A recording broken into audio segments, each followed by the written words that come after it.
সাজিদ, একটু জানতে চাই, আপনি তো গাড়ি বহরের সাথে রয়েছেন, এখন আসলে ঠিক কোন জায়গায় গাড়িটি রয়েছে এবং কিভাবে আসলে এগোচ্ছে একটু জানতে চাই।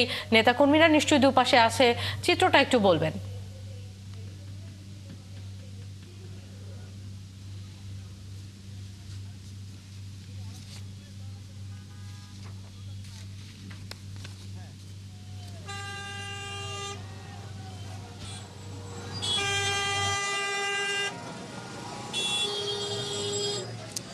হ্যাঁ নাজি, এই মুহূর্তে আমিনবাজার অবস্থান করছে গাড়িটি। আমিনবাজারে এখান থেকে এখানে প্রায় দুপুর থেকে হাজার হাজার মানুষের অবস্থান ছিল। সেই মানুষগুলোর ভালোবাসায় আসলে সিক্ত হচ্ছেন।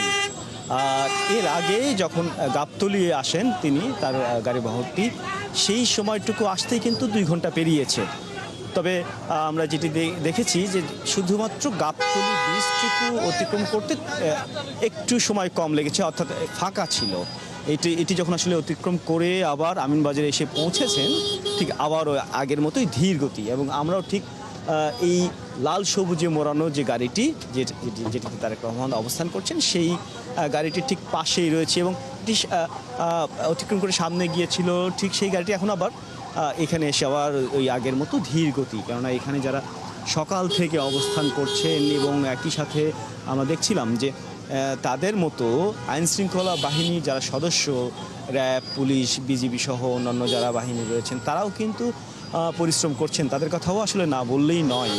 কেননা এই যে হাজার হাজার মানুষকে আসলে এই মোকাবেলা করা, কেননা এই মানুষগুলো যারা আসলে গতকাল যেতে পারেননি সংবর্ধনায়, সেই মানুষগুলো এই অঞ্চলের, বিশেষ করে যদি বলা হয়ে থাকে আমিনবাজার, দারুস সালাম, শাহ আলী থানা এবং গাবতলী, এই মানুষগুলো যারা আসলে যেতে পারেননি, সেই মানুষগুলো রয়েছেন। একই সাথে আমরা দেখছি যে নারীরাও এখানে রয়েছেন অসংখ্য। এবং ঠিক একেবারে তারেক রহমানের যে গাড়িটি রয়েছে, বাসটি রয়েছে, সেই বাসে কিন্তু কাছে যাওয়ার চেষ্টা করছেন এবং তারেক রহমানও বাস থেকে হাত নেড়ে নেড়ে কিন্তু সবাইকে তার পক্ষ থেকে সিক্ত করার চেষ্টা করছেন, ভালোবাসা দেওয়ার চেষ্টা করছেন। এবং এই চিত্রটুকু অনেকেই আবার সেটি মুঠোফোন বন্দি করার জন্য কিন্তু একেবারে মুখিয়ে আছেন। কেননা এত বছর পর যখন তারেক রহমান দেশে ফিরেছেন, এবং তারা বলছেন যে তিনি বীরের বেশে দেশে ফিরেছেন। এবং তার এই ফেরাটা যদি বলা হয়ে থাকে বিশ্বের যে 4জন বড় বড় আসলে স্বদেশ প্রত্যাবর্তনের যে নেতা ছিলেন, তাদের মতোই কিন্তু তিনিও এভাবেই দেশে ফিরেছেন এবং দেশে ফিরে তাদের মাঝে আবার আসবেন এবং দেশের হাল ধরবেন।